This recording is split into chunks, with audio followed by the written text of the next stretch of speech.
Welcome back to Design Build Workshop. Today we're going to talk about my maker's desk.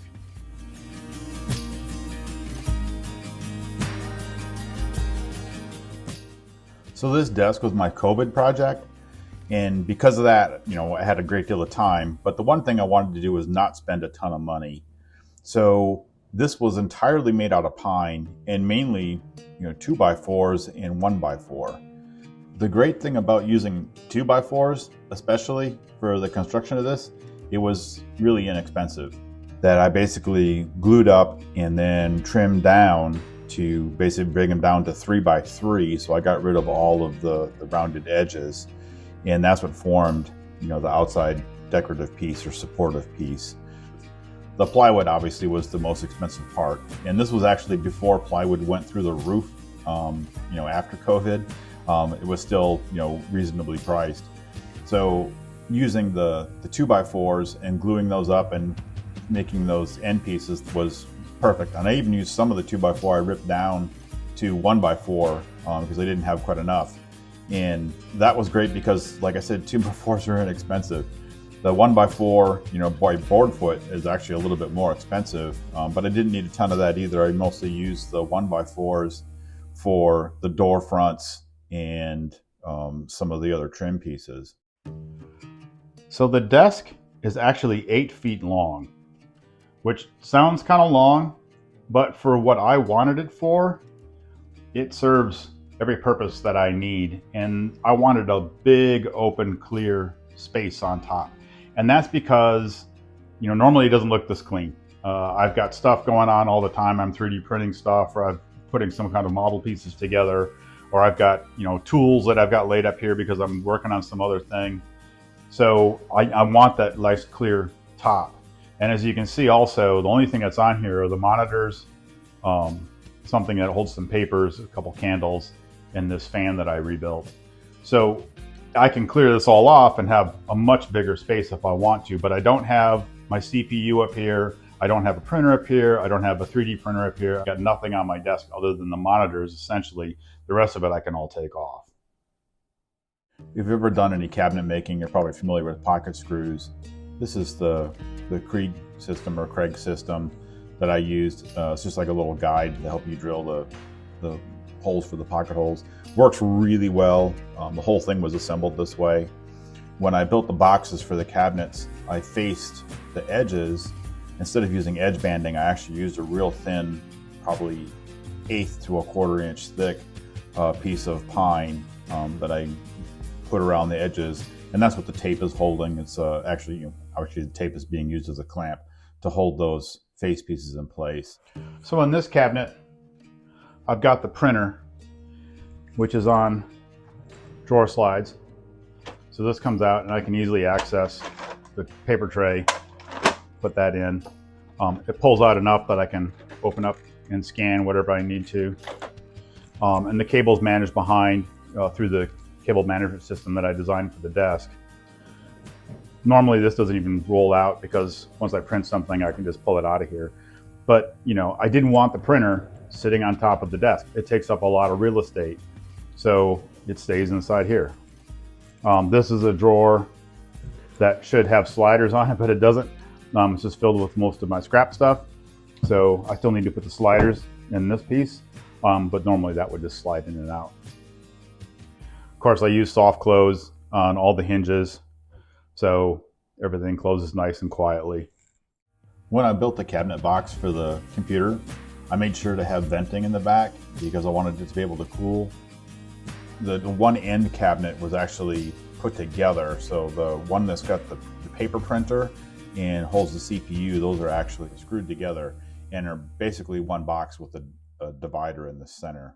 And this cabinet is where I keep the desktop. Now I've got a bunch of crap in here, but this pulls out as well, and that's so I can access the CPU in case I need to change anything or pull a new one in or whatever. But I've got cables set up so they run through here, and they're bunched up enough so that when I pull this out, I can extend this all the way out. I'm not doing it right now because I got junk in here. But all the drawers are basically set the same way, where I keep USB drives and my stapler and some other office type stuff, pens and pencils, that kind of thing. And then once again, this closes. And I think I've got this hooked up to my speakers. Normally, I've got it run through the back, but I think I had an issue and I just kind of didn't want to run it through, so. And the edging on this is also done with the heart pine. So you can notice the edging matches almost exactly to the top. So this was just resawn to be, you know, about 1.25 inches and about 1/4 inch thick. And it goes all around the outside. This was a panel door system for all the doors and the cabinets. Here's an exploded view so you can see how they were put together.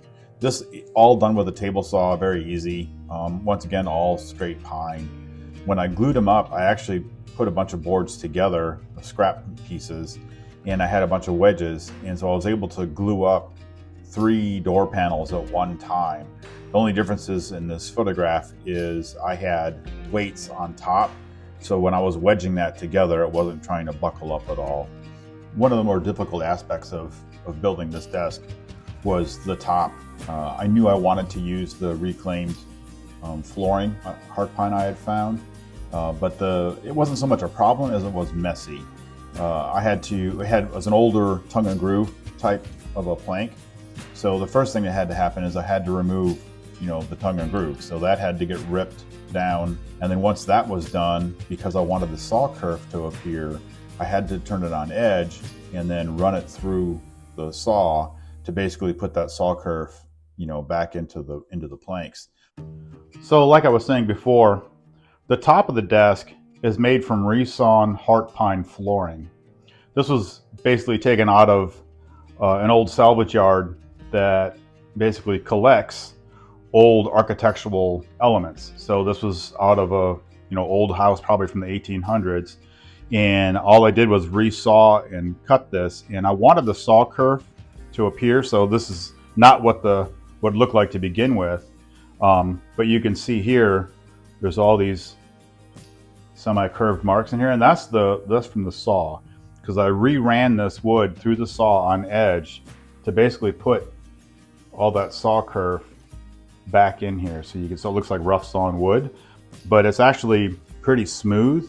So once it was all assembled, it was sanded down, but not enough to remove all the saw kerf marks. So I really like the character that I have in this. And you can write with a pencil on here on a piece of paper, and these marks aren't going to come through. If you're enjoying this content and find some value, please like and subscribe. I would really appreciate it. I went ahead and stained the outside of the bare cabinets in certain sections, basically on the faces, so that when I did the white paint over it and I sanded it down to give it a distressed look, I did have some good contrast with the dark stain underneath the white paint. The desk was designed to come apart in 4 different pieces.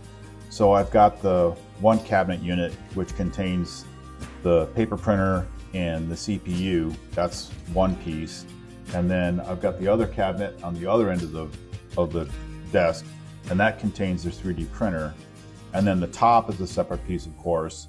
And then the only other piece left then is the cable management shelf. Okay, so we're gonna enter the bowels of the system here. If you look here, I've got a cable management shelf, and you can see those cables are well managed. That's a joke. They're just kind of stuffed up there. But you can see there's an access port or hole that goes to the 3D printer. And then over here is the other, and that goes to the computer and to the paper printer. So all the cables are up on this little shelf right here.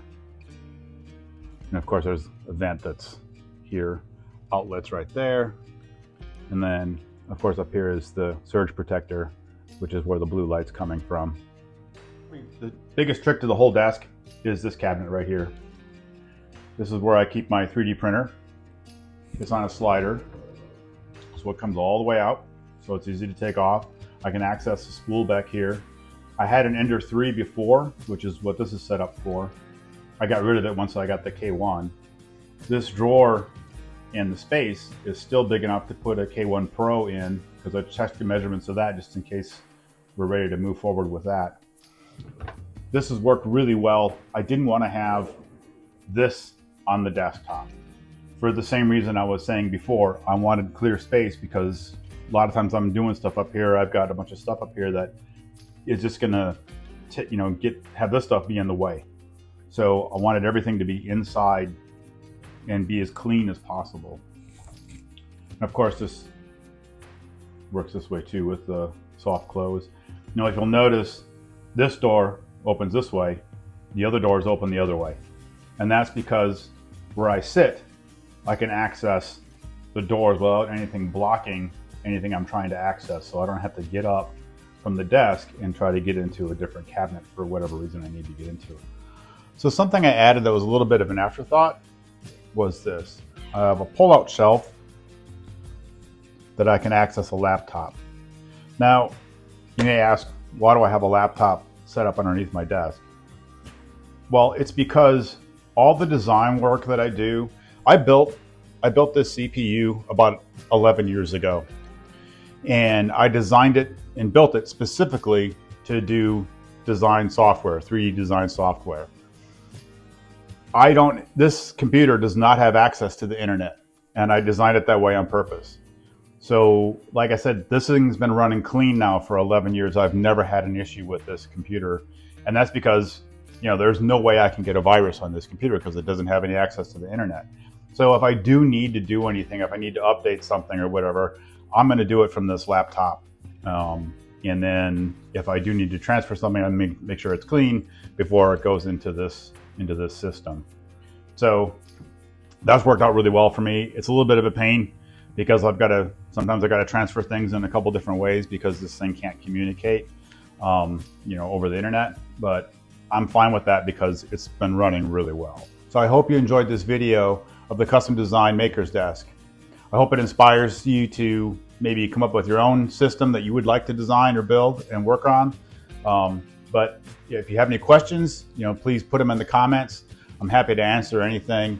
And hopefully you can build something like this too.